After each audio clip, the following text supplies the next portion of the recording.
French onion beef and rice casserole. It's what's for dinner tonight.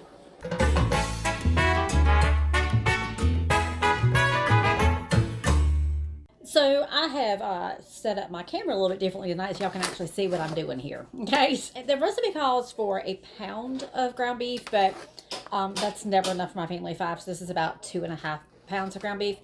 And to this, we're going to add 2 cups of rice, of just plain, not instant rice, uncooked, right into there, okay?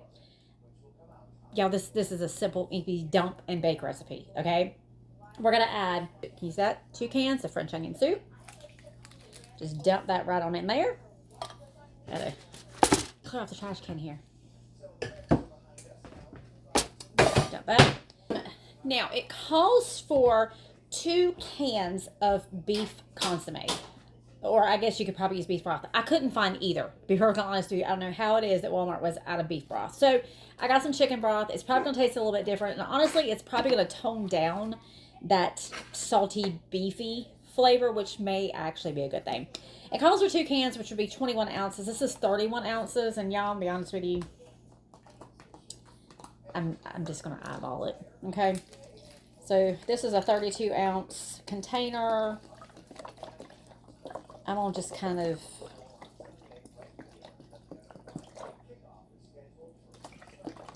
that sounds good. Whatever. With this, we're also going to add 3/4 cup of water. Now, pretty much at this point, the recipe is done. But I wanted a little bit more than rice for our meal. I could have done like a little side dish, you know, whatever, but I decided that I wanted to do some peas and carrots. So I'll open this real quick. I forgot to open it. There's a little trick for you though. We have an electric can opener somewhere. I don't like. I've got so much crap on my counters. You can see I've got so much crap sitting around my counter, so I don't really care to use it. So what I do is I open my cans here. And you open it to just where it's lifting. So you can get your finger there. And now let it go. Just to show you, I'm gonna do this. So then you take it like this, guys, and you can just dump the juice out just like that. It's so easy.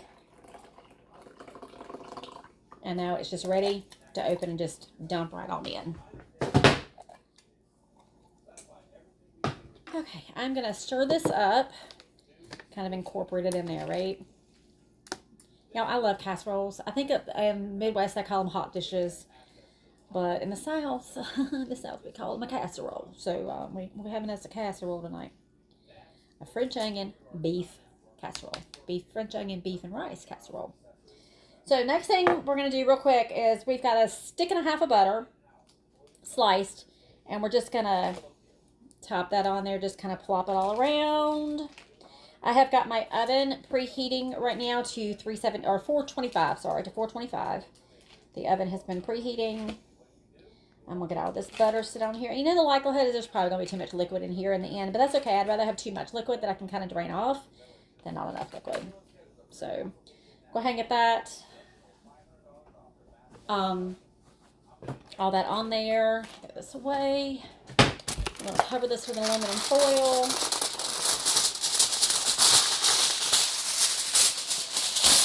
South, it's full. I'm cover it with some foil. All right. And it's ready to go in the oven.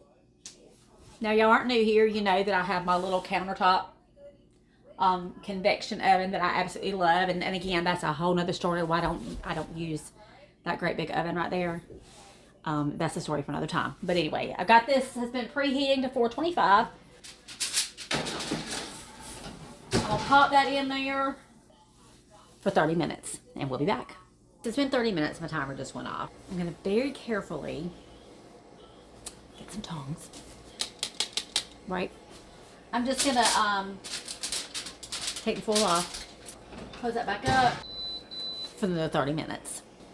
Now look. Yeah, this takes about an hour and this is the first time I've ever made this. So in my head, I'm already thinking of ways to speed this up. I imagine, one, I could use instant rice, but two, even if I used the regular rice, I could have cooked it beforehand in the broth. Like use the chicken broth or the beef consomme, and maybe even the French onion soup to cook the rice ahead of time and then put it in there and in the oven. That probably would cut this time by at least half. Thoughts for next time. Okay, so it's actually been about 20 minutes, 10 minutes left to cook. We're gonna go in now and put some Swiss cheese on it. There it is. I don't know if you can see it. There's cheese on top. Just gonna close that up and let that cook for the last 10 minutes. Before anybody asks why there is a pink sticker on my cheese.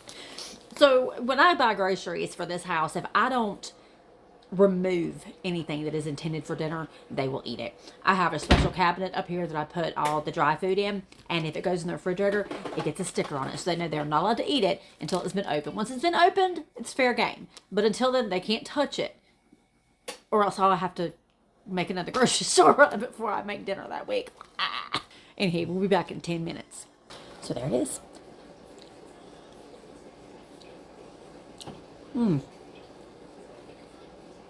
We'll be making this again.